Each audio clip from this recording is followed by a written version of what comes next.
I'll just be using the drops of balance, not really gonna focus on the hydrogen peroxide.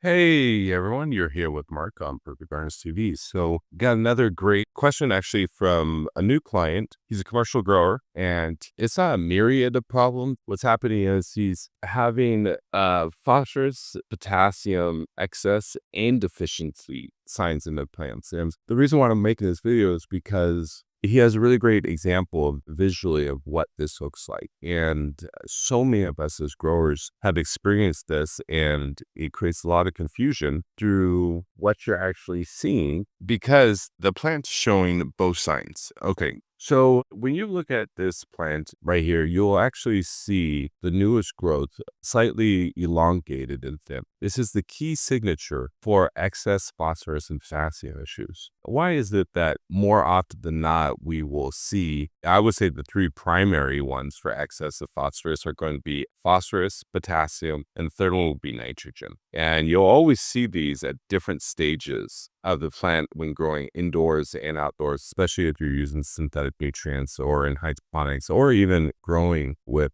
biodynamics. So the reason why most people see an excess phosphorus and potassium is because those two are, I would say, one of the most water-soluble nutrients that the plant can uptake on a daily basis. And it's also, because it's one of the most water soluble, it's also one of the primary salts that dry back into a crystalline structure. If you're having dry back issues, you're not watering enough, you have a large root system and you're not watering slow enough for the water to penetrate deep into the root system. And then before you know it, excess salt begins to form around the dry pockets. And from there, it creates surface tension and it makes it much more difficult for water to permeate those areas. So when you begin to have excess phosphorus and potassium, it's not normally when the salts are building up. It's when some of those salts finally solubilize back into a water-soluble form again. It maybe you go through 4 or 5 waterings where you don't water enough, right? And then it starts to create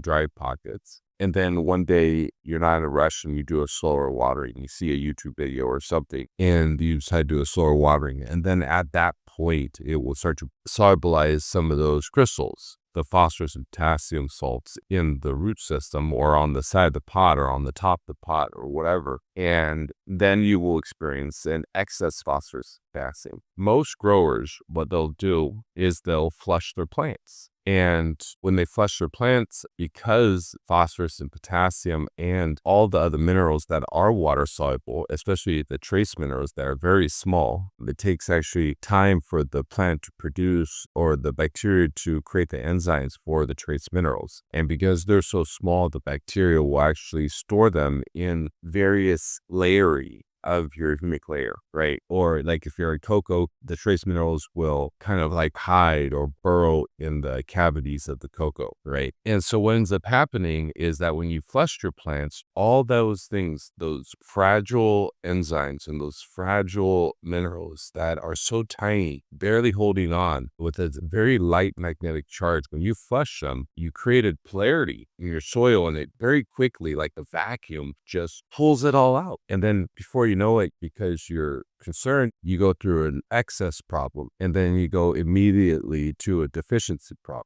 And then that's why in this picture, you're seeing the primary key for excess is the new growth is elongated thin growth, right? But then what you also see is you see remnants of magnesium deficiencies and older calcium deficiency problems, right? That's the second key signature of excess phosphorus and potassium is it locks out magnesium, it locks out calcium, it locks out zinc and iron, I believe. So when you flush your plants, you'll see your plants begin to very quickly chemicalize themselves. And that's what you see also in this plant. And then you also see potassium deficiency signs. You'll see the key signature seeing that is around the outside edge of the leaves, right? The outside edge, and you'll see it. I'm drawing an arrow to this specific plant right here. You'll see the outside edges of the leaf begin to get necrotic. And that's the key signature sign of potassium deficiency And then through this entire time, your plant's only getting more and more sickly because, and it's showing different signs of problems because the signs of the problems came at different stages of the plant,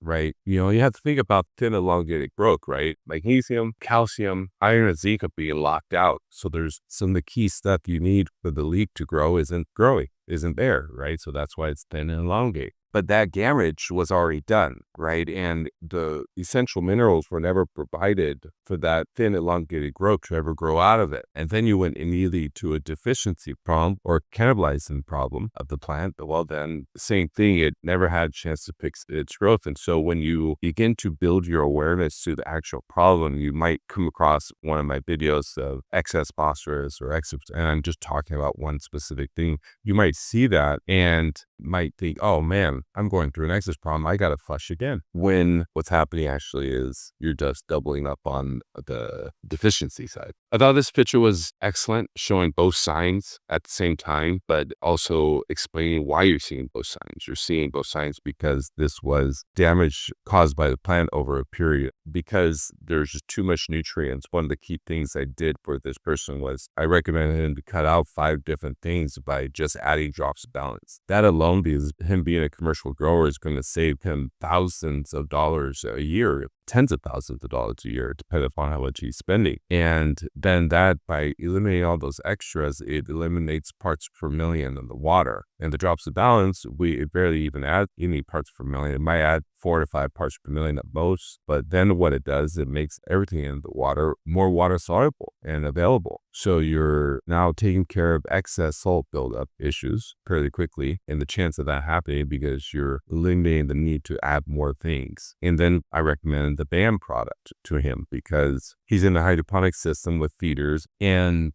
you don't want to add something that's going to muck up the drippers. BAM is phenomenal for hydroponic systems, and by adding the drops of balance and reducing the parts per million, it creates an environment for the bacteria to take off. So hopefully by the time I release this video, I will have new pictures showing you what the crop looks like within a matter of a week or two when you apply this new regimen, and how fast the plants can recover when you properly identify the problem and put necessary steps into place to amend the problem. This is what Drops of Balance and BAM did for their crop, and turning around a crop completely plant deficient to the point of near death in 26 days.